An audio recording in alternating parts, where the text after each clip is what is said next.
Bueno, continuamos en el magazine y ahora vamos a hablar de cuentos. Ya saben, el festival de Palabras al Vuelo que que se celebra en octubre, pero que ahora en marzo ha adelantado alguna de su programación. Y tenemos con nosotros a una cuentera colombiana, ella es Carolina Rueda. Bienvenida, Carolina. Muchas gracias. Que ayer hablando con Cristina decía que en España tenemos lo de cuentista, y ella decía, a mí me encanta la palabra cuentera, y decía, a mí también. Claro, es que tiene esa doble condición que a mí me parece maravillosa, que es, por un lado, el que te seduce porque tiene como el mundo fantástico, y por otro lado, el que te puede engañar. Y esa doble condición también demuestra que la palabra está viva en la sociedad, ¿no? Claro, hablar de ese mundo fantástico, si viene de Colombia, yo creo que eso lo tienen ustedes ya casi en los genes, ¿no? Lo del mundo fantástico, ¿no? Sí.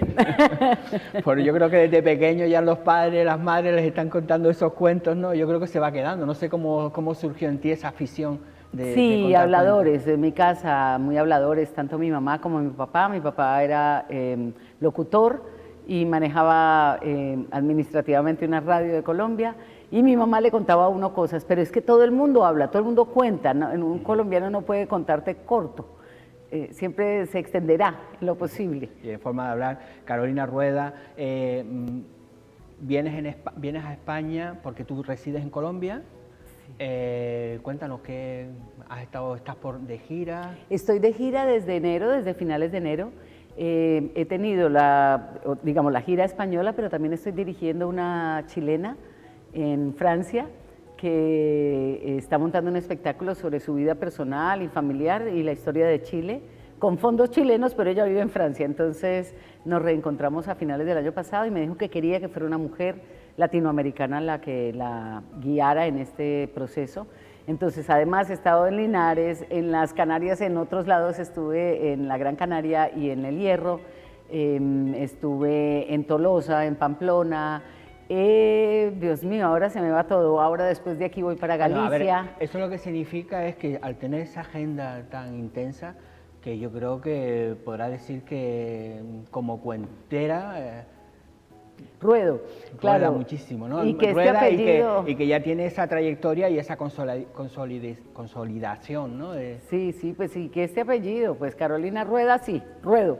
Que yo le estaba diciendo a Cristina, ella es temprano, después está Rueda, después está la otra compañera Laura que es Escuela, es decir, que con eso se puede formar un cuento, yo con los apellidos. Ya, solo con los apellidos. Hay una que tenemos que es de apellido Gullón y dulce como las galletas y así.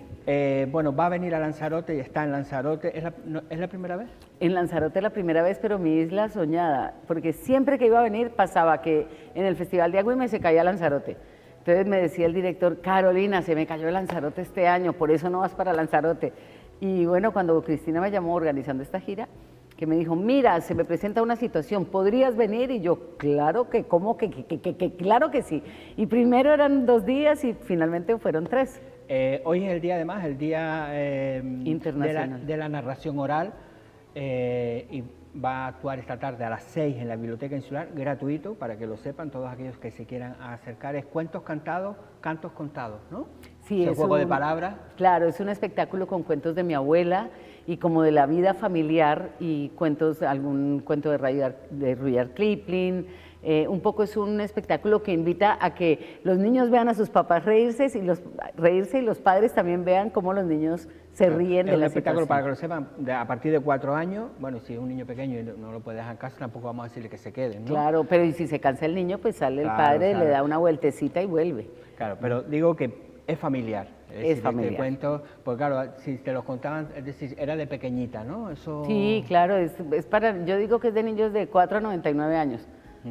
De todas esas edades. Claro, pero ¿es una serie de cuentos o tiene un argumento, ¿no? Que va... Sí, voy yo contando la historia familiar, digamos, de la abuela, que era una abuela muy grande, enorme, un poco de mal genio, ¿no? De mal carácter, que tenía esa cosa de alguna gente mayor cuando uno es pequeñito, que es fascinante y aterradora a la vez, ¿no? Esa es la abuela que va contándome los cuentos que voy contándole yo a los niños y que va ayudándome a desarrollar como niña, poco a poco, respecto al miedo, respecto a la relación con los hermanos, con las mascotas, con los padres, ¿no? ¿Y qué fue en el momento ese de tu vida que dijiste, me voy a dedicar a contar cuentos?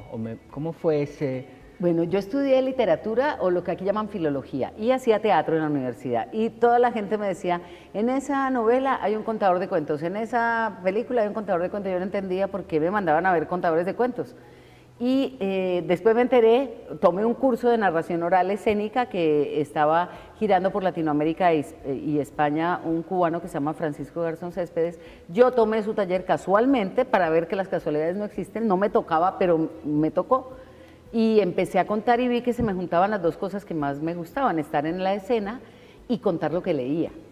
Entonces empecé así a contar cuentos y se me fue creciendo y ya me absorbió la vida entera. Sí, que al final es una profesión que a lo largo de la historia ha existido. Es decir, claro. ¿no? Los trovadores que iban de pueblo en pueblo, los que iban contando, es decir, que al final... Y si tú buscas, por ejemplo, un abuelo que tú dices, este señor es un cuentero, a él no le gusta que le digas que es cuentero, porque él es carpintero, o ebanista, o sembrador, ¿no? Pero su natural es de narrador oral, de contador de cuentos, ¿no? Pero él no te va a decir que él no es cuentero, él es un oficio útil, porque piensa que el contar no es un oficio profesional, digamos.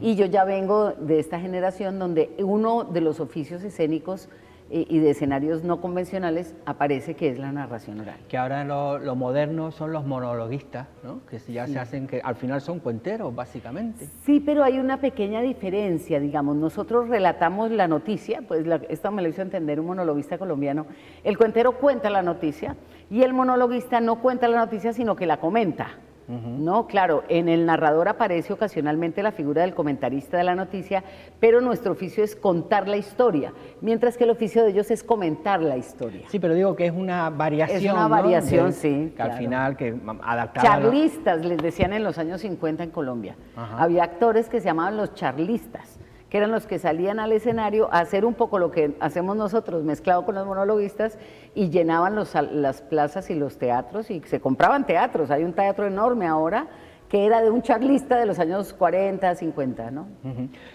Bueno, pues los cuentos cantados, Cantos Contados, que es esta tarde a las 6 en la Biblioteca Insular, entrada gratuita para que lo sepan. Además, el salón de actos es grande, que caben personas, más de 300 yo creo, y si no se sienta en el suelo. Y después, el viernes, que ya me dijo Cristina, no sé si quedaba una entrada ayer por vender, pero que ya estaba agotada, eso significa que ya la conocen y que ya han apuesto sin que haya venido nunca a Lanzarote. Qué bonito. Es para adultos, ¿no? Se llama El Juego de las Sombras. Sí, es un espectáculo de repertorio erótico, que no lo anuncio de entrada porque es un erotismo como sutil, donde mezclo cuentos de dragones y cuentos de parejas. Entonces están esas dos cosas como ingredientes del erotismo, que es un poco la cosa esa animal, bestial de los dragones, y por otro lado la intimidad de la relación de pareja, mirada desde varios lugares. Un poco también la pregunta del género, ¿no? Cómo los géneros estamos recolocados en estas épocas, ¿no? Los hombres se encuentran con mujeres que no comprenden y las mujeres nos encontramos con hombres que no comprendemos, ¿no? Y desde ahí, ¿cómo vienen estos nuevos encuentros? Ya la frase, es que yo no entiendo a las mujeres, ¿no? Exacto, no, ya tampoco, uno ya dice, yo tampoco entiendo a los hombres. Así que, pero en ese entendimiento... Es que está la gracia, ¿no? Que seamos distintos y que vaya esta variación y estos nuevos caminos del encuentro. En este cuento, bueno, y el otro, el pregón de el juego de la sombra, ¿cuánto dura? 50 a 55 minutos. Claro, es que se lo pregunto porque justo con Cristina digo, a ver, ¿estamos hablando de una persona 55 minutos sola en el escenario? Sí, sí, pero no estás sola, porque una no, vez me refiero, que al final dices tú, yo no voy a aguantar que una persona me dé una hora hablándome. Pero es que ahí te cuento lo que me dijo una vez un novio titiritero. Íbamos saliendo para una función mía y entonces yo agarro el bolso, agarro el maquillaje y nos vamos. Y me mira y me dice, ¿ya? Y digo, sí, ya. Me dice, pues claro, es que vos abrís la boca y te sale la escenografía. Claro. Entonces, claro que no estás sola en escena, estás con todo lo que construyes, toda la imaginación del público. El escenario está limpio no por pobreza, sino porque van a aparecer un montón de cosas que el otro las va a poner empujado por las palabras. Claro, pero me refiero que es la palabra la que sí, domina y la todo. gestualidad. Claro, y eso tienes que tener ese relato, ¿no? De no parar. ¿Tienes agua para beber? O esa... A veces sí, a veces no. A mí lo que pasa es que se me calienta mucho la garganta, entonces cuando tomo agua en la función me quedo ronca. Entonces, antes tomo mucha y después tomo mucha agua. Claro, y eso también es la magia, ¿no? De conseguir que todo el público ¿no? Esa narración, ¿no? Ese ritmo colectivo, Eso lo esa notas, baila común. Cuando estás en el escenario notas esa, Claro. cuando hay magia o cuando a lo mejor cuesta un poco más. Es que son distintos los silencios, cuando tú ya sientes que estamos respirando con el mismo pulso, ¿no? Entonces, realmente, aunque parece que estás solo hablando tú, el otro también está ahí, pum, pa, y uno va oyendo ese pulso y con ese pulso va respondiendo la función. ¿Hasta cuántas personas han estado en un espectáculo? Es decir, hablamos de espectáculos a lo mejor de 100 personas, pero no sé, hacer algo para 300 personas. Yo donde más estuve una vez fue en un evento que organicé yo en Bogotá, que no me lo vas a creer, pero fueron 8.000 personas. Era un aire libre, no esperábamos, estábamos lanzando un disco de U2, la Sony nos había contratado y teníamos 4 narradores para hacer esto y habíamos hecho un cálculo de 2.000 personas por el espacio aire libre que teníamos. Y claro, pues es que era U2, U2 le decimos allá, y llegó gente hasta de un solo ojo. Entonces, claro, era una cosa que los organizadores miraban, yo miraba y les decía, ¿qué hacemos? Entonces tuvimos que conseguir cajones y micrófonos y dividirnos el público para que el público circulara. Esa noche yo no podía dormir, cuando llegué a mi casa temblaba porque un nivel de energía que había ahí. Claro, digo que a veces estamos acostumbrados, ¿no? Para contar un cuento, que a lo mejor se necesita, ¿no? Una intimidad. Una intimidad, ¿no? Esa conexión con el público, pero claro, si se presentan... Adelante. Hay que buscar la conexión, claro, ¿no? Claro. ¿Y por qué cree que, bueno, los colombianos tienen tanta fama de contar buenos cuentos? Pues es que yo creo que es una cultura que ha sobrevivido desde este ejercicio de la palabra. Siendo un país tan violento, es la palabra la que ha conservado, por ejemplo, el humor, la esperanza, la complicidad, la picardía. Entonces, toda la dificultad violenta no ha generado un silencio, sino lo contrario. La gracia y la búsqueda de cómo me salvo, cómo hacemos humor sobre lo que pasa, y de esa manera el país también ha sobrevivido. Yo digo que la palabra colombiana es una palabra que es casi un producto de exportación. Sabe que en Lanzarote hay una enorme colonia de colombianos, hay más de, ¡Ay, de 3.000 o 4.000 colombianos viviendo en Lanzarote. ¡Qué maravilla! Es decir, que si van todos a verla, tenemos que montar otro estadio para Hacemos presentar. arepas. Sí, además que se les dan bien. También el tema del idioma, no sé, claro, hablar en Colombia, hablar aquí en España, tendrá que cambiar algunos registros, ¿no? Hay como unas palabritas, la realidad debe ser universal, ¿no? Entonces, claro, yo puedo usar alguna palabra colombianizada que se entienda por contexto, pero no puedo usar 20, porque entonces el público se te pierde y no puede echar para atrás para decir qué, ¿no? Entonces, si yo digo, si le vino a la pensadera la idea de la tortuga, pues claro, la pensadera no se usa aquí, pero se entiende. Se entiende, claro. Pero si ya utilizo 4 o 5, ya puedo enredar al público. Entonces, buscas una universalidad general para poder hablar en todos los países, un español, digamos, no limpio, sino claro. Porque la maravilla está más allá de ese localismo, pero incluyendo el localismo, porque el acento, el ritmo, la manera como compones la frase, las palabras que usas, los comentarios que haces, es lo que hace que seas de un país o de otro, ¿no? Bueno, Carolina, acabas de venir del aeropuerto prácticamente, has venido aquí a nuestro estudio. ¿Qué tal el tiempo en Madrid? Estaba calientísimo, oye. Bueno, esta tarde hay tormenta. Dice que esta tarde, no, pero es que ¿cómo es posible que a estas alturas del año esté esto tan caliente? Ya. Yo llevo 2 días ya en manguitas así, con las plumas a la maleta, las plumas guardadas en la maleta, y uno dice, pero claro, va a caer un frío en algún momento que me imagino que me va a agarrar aquí. ¿Y después de Lanzarote, cuál es la siguiente parada? Lanzarote, después voy a Galicia, donde hago 2 funciones, una en Lugo y una en Vigo, y después vuelvo a Madrid.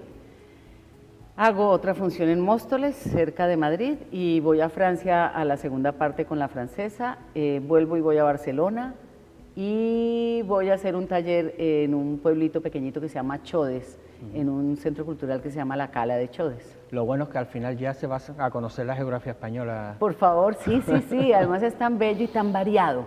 A mí lo que me impresiona es la variedad de todo, de la comida, de los acentos, de las bebidas también, ¿no? Es que esto no hay sino aquí.